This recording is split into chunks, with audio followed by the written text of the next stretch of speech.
Na području Starog Ugljevika nekada je živjelo oko 200 porodica, čiji je skoro kompletan život zavisi od rudnika i voza Ćire koji im je bio prozor u svijet.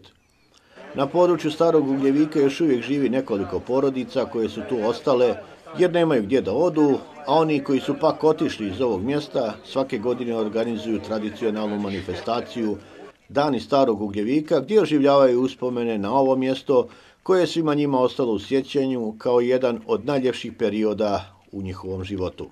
Ovo je današnji skup malo i emotivan jer on nas posjeća na neko vrijeme, kad sam ja bio dječak od 12 godina, kada je ta pruga ukinuta, to je bilo 1967. godine. Dobro se sjećam, imali smo čas matematike i kada je Ćiro posljednji put izašao iz Ugljevika, imao je tako piskav glas, ona para se na sve strane šištala, mi smo potrčali na prozore i osjećali smo neku, da kažem, jezu, neku nostalgiju. Nismo znali da je to početak propadanja tih rudarskih nasilja.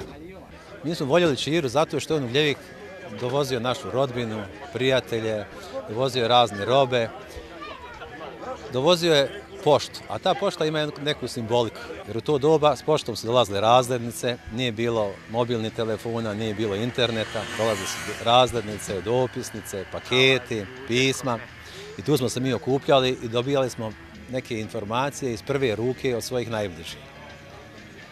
Sa te stanice, u tu stanicu dolazili su nešto što nama djeci bilo najradosnije, dolazili su vagoni Bostana i Srema. To je po 10 tona pun vagon, tu se istovarao, tu smo mi se vrtili oko tih trgovaca, malo im pomagali, malo im mi uštinuli nešto od toga. Tako da je to bilo veoma zanimljivo. A drugo, taj voz je odvozio mlade momke u vojsku, tu su bili veliki skupovi, regruta, muzika, ekskurzije, tu su polazile i dolazile. Tako i mnogi mladi ljudi pošli su u svijet iz Ugljevika misleći da će se vjerovatno vratiti, neki se i nisu vratili, neki su se vratili, tako da. Skoro sav život Ugljevika se vrtio oko tog voza.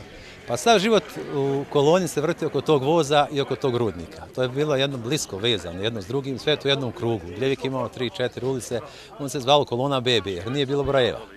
Zato se zove kolona BB. Svi smo se poznavali i to je bio specifičan način života.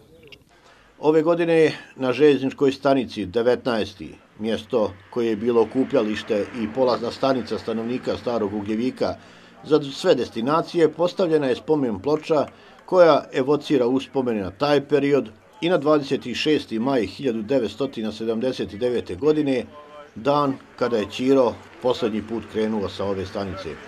Uopšte vrijeme, ova stanica i ova zgrada su jedan dio najboljeg života u mom životu. Negde od 72. do 75. radio sam na ovoj pruzi i stanovao nas prate na ove stanične zgrade. Negde 75.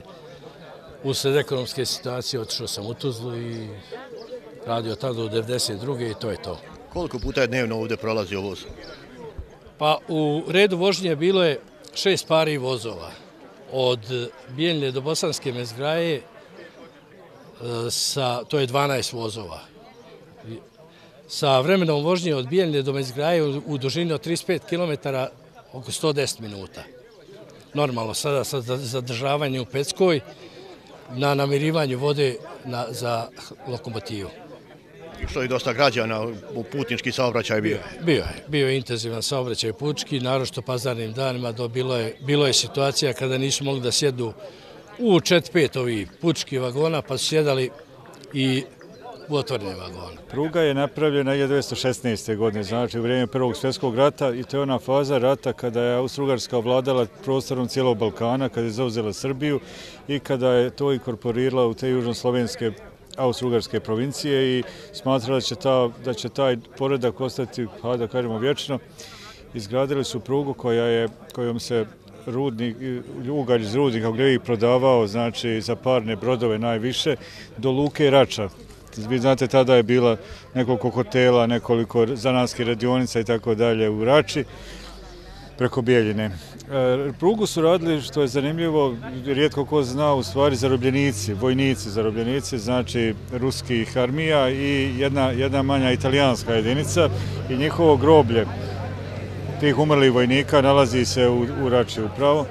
Na relaciji same pruge podignuti nekoliko objekata i sad je to dosta teško izvodljivo. Ono što je zanimljivo, neki ljudi koji su imali takvu inicijativu i to nama služi na čast, 2 vagona ove naše željeznice koja je saobraćena na relaciji Bijeljina-Ugljevik nalazi se na Šarganskoj osmici. Znači, u pruga koji je inicijator bio Emir Kusturica, naš proslavljeni režiser, a sama lokomotiva biće konzervirana, evo i mislim jednog dana je postavljena ovog puta u centru Ugljevika, znači na jednoj destinacija gdje ona saobraćala prije mnogo godina. Kolona BB, udruženje građana, čuva uspomenu na stari Ugljevik, pokušava oživiti trenutke koji su iza njih i kroz manifestaciju Dani starog Ugljevika okupljaju se, posjećaju na jedan period života koji je iza njih. Pokušavamo da održimo sjećanje na stari Ugljevik i na ljude koji su tamo živjeli. U principu to je otprilike jedina šansa da se u toku godine sretnu ljudi koji se ne viđaju po godinu dana.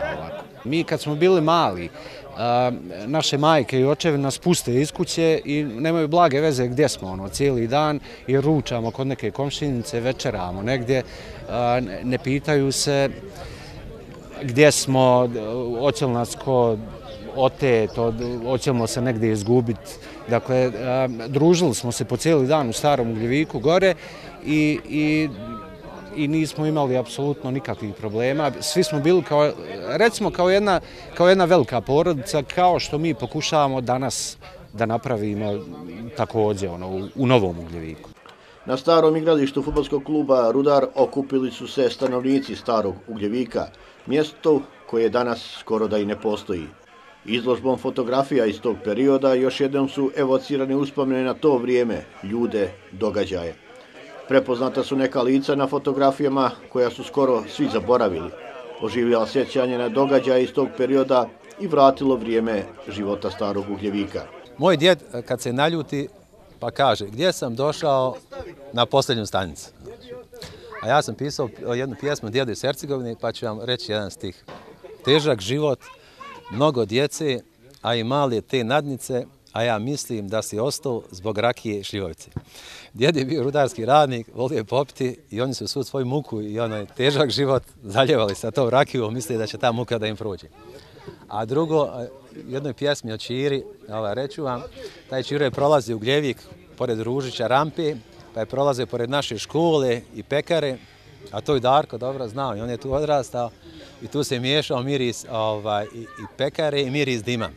Pa ima jedan stih koji kaže ide Čiro pored Čire gdje se naše strasti smire, malo hljeba, malo dima, baš je lijepo bilo svima. Uz druženje, sportska takmičanja, prepričavanja anegdota iz tog perioda, rastali su se sa željom da se ponovo naredne godine okupe i još jednom obilježe uspomenu na stari Ugljevik.